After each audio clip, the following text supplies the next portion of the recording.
We're talking to our friend Steve Lamothe of Elevate Realty Group. And Steve, the real estate market is unique, unprecedented, a little confusing and concerning these days. My wife, why don't we start here? My wife asked me the other day, do you think there's going to be a crash or a correction like 07, 08? And I said, no, I think this is a very, very different circumstance. But what do you think?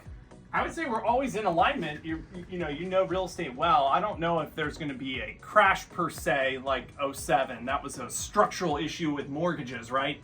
But if there was ever going to be a time that real estate values would go down, you'd think that interest rates quadrupling over the course of 12 months would have done that, right?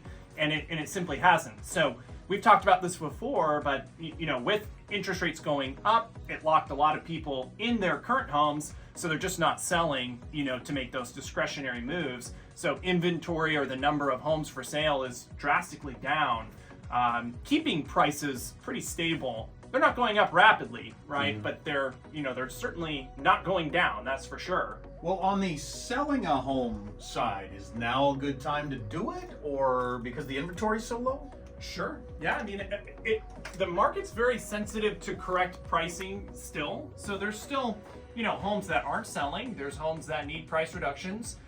I would argue that getting a home in really good condition is still very important.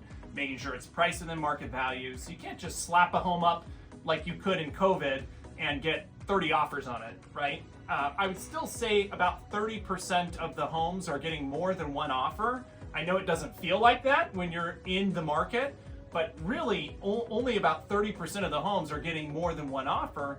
And on average, that's like 2 or 3. It's not 10 or 20 offers, right? Interesting. So it's certainly a great time to sell. But what are you going to do after you sell? That's the question, Right. Exactly. Exactly. Right. So we were discussing the question, how long or what will it take to pull the market back to semi-normal at least? Because right now, famously, people can't downsize because they'll get half the house for the same money, same payment, whatever. Yeah. They can't upsize because they're having a kid because their costs will just skyrocket. So how long do you think it will take to get back to semi-normal, and what's it going to take to get there? Yeah, I would say my best guess, right, would be I think that interest rates will probably settle in the 6% range, maybe 5.5%. If we're between 5 and 7, like in August or 10 I actually years think it's from be a now? little bit longer than that. I think maybe 24 months, 3 years. If 2 we to don't, 3 years. Wow. yeah, if we don't see a massive recession, I still am kind of on the. I still think that we have some risk that job growth and job losses and the economy may retract, right? I still think we're delaying some of those issues that were systemic during COVID and all that spending. But if you really look at interest rates over the last 60 years, I heard you mention it on the show, the average is actually about 8.5%, right? So the difference today, and there's this argument that people make, well, when I bought a home, my interest rate was 10%. Well, the home was $76,000 or $110,000. Today, that's like $700,000 or $800,000. So, interest rates have a massive effect on how expensive it is to buy right now. I would think that if we see a stable economy and things are rolling in the next 2 or 3 years, we should probably see interest rates settle about 5.5%, 6%. And if rates do go, I think that magic number is 5.5 probably.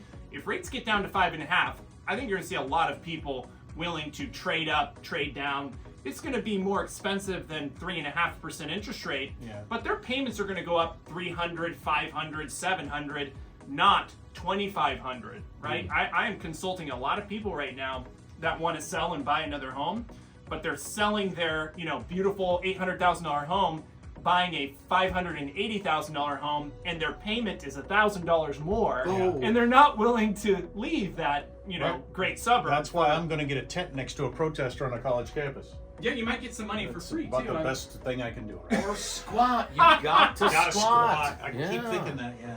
Yeah, I mean that's like the new rage, right?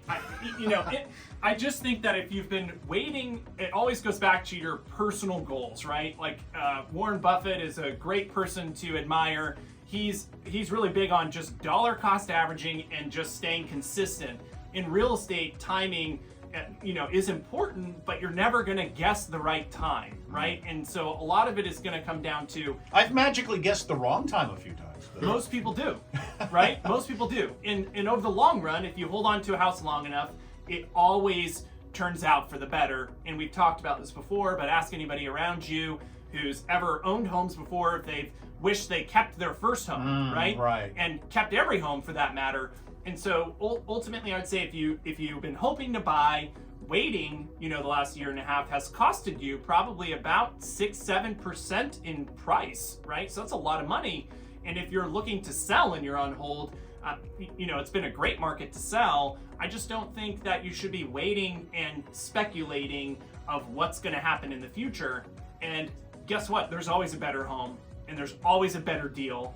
Always. Like I've never had someone buy a house that couldn't buy a better house at a better price in the future. So you just want to hope that you get the right house that works for you, and that's going to work long term. So you're down, as the kids say, with the advice that it's not an investment, it's where you live. I love real estate for the investment. I think it's actually the key to the middle class, right? Ah. The average net worth of a homeowner is about $280,000. The average net worth of a renter is around $6,000. So obviously owning a home is an investment and it matters.